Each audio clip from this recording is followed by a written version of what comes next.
Donc je m'appelle Luc Van Nieuwenhuys, qui ai passé toute ma carrière dans le bâtiment, plus de 30 ans sur les chantiers divers, et aujourd'hui je ne fais plus que de la formation sur les techniques que je maîtrise, donc celles qui sont propres à la construction du bâti ancien, et aussi à l'adaptation du bâti ancien de nos besoins contemporains, entre autres l'isolation, la performance thermique, et avec quelque chose qui est dans le bâti ancien avec des matériaux locaux. Et je dirais l'impact environnemental il est faible, donc je continue aussi sur cet aspect-là, dans cette optique-là. Tu fais partie de Construire en Chanvre. Qu'est-ce que cette association? Oui.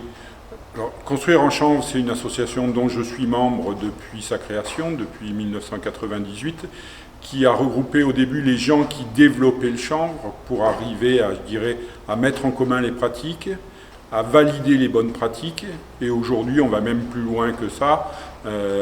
On est pratiquement garant de la pérennité et de la qualité de la construction chanvre, vu que c'est un merveilleux matériau. Encore faut-il qu'il soit bien mis en œuvre, et je dirais le travail en commun nous amène quand même à dégager ce qui est bon dans les techniques.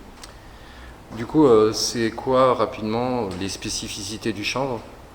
Alors, le chanvre, c'est une ressource renouvelable, on en aura toujours.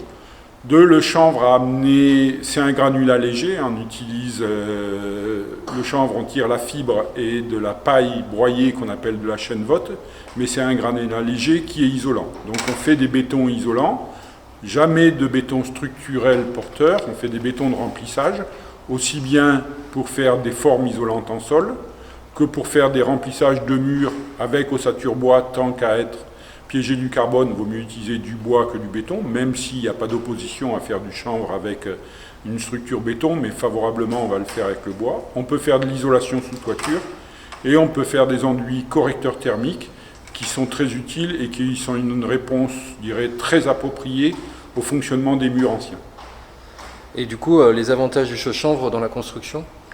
Les avantages du chaux-chanvre dans la construction, c'est que malgré qu'on y amène un liant cuit minéral à base de chaux, on a quand même un très bon bilan carbone et on stocke du carbone, donc ça c'est un des avantages environnementaux. On a aussi des avantages, on n'est pas de l'isolation pure très performante, mais on a un béton isolant, mais qui est quand même lourd, et on va jouer entre isolation, inertie et une capacité que n'a aucun autre matériau aujourd'hui utilisé dans le bâtiment. C'est une capacité de réguler l'humidité phénoménale et je dirais totalement atypique qui nous amène même des performances thermiques insoupçonnées. Est-ce qu'il y a des inconvénients dans le bâtiment à utiliser du chaux-chanvre? Alors, des inconvénients. Aujourd'hui, on ne peut pas encore faire des immeubles de grands étages puisque au fur et à mesure, on assoit les techniques, on vient de faire des études en résistance incendie, donc là, je dirais, on est encore un produit en développement. On a quand même une grosse contrainte, pour moi, ce n'est pas un inconvénient, c'est le temps de séchage du matériau qu'il faut prendre en compte, qu'il faut anticiper. Je dirais, dès qu'on commence à ouvrir le chantier, il faut dire quand on va le chanvre. Le séchage n'est pas un problème et une contrainte qu'il faut anticiper. Il y a une assurançabilité du chaux-chanvre dans le bâtiment?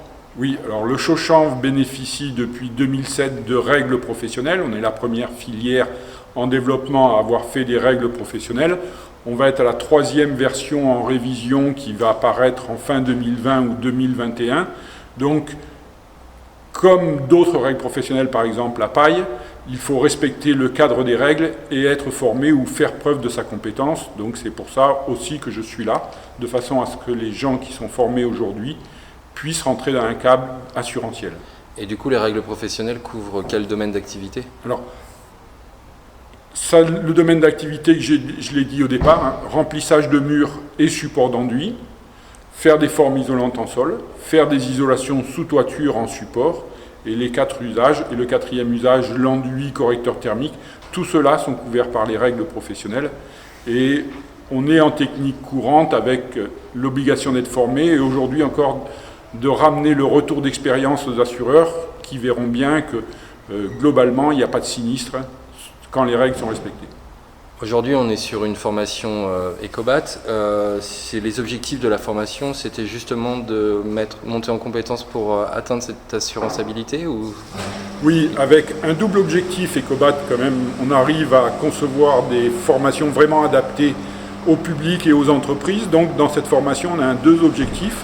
Je dirais les chefs d'entreprise et globalement les encadrants et aussi des gens qui viennent de l'extérieur sont formés sur toutes les techniques. Par contre, on a des applicateurs qu'on a formés beaucoup plus à l'utilisation de la machine, mais en donnant quand même les bases pour construire en chanvre, connaître le cadre des règles professionnelles. Donc on a deux publics et Ecobat sait s'adapter et sait faire des formations, je dirais, à la carte selon les besoins des différents publics de l'entreprise.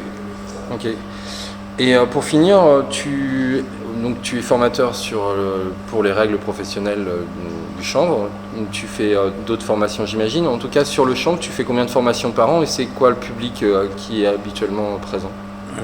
Sur le chanvre, moi, je vais faire 4, 5, 6 formations par an en couvrant toute la France.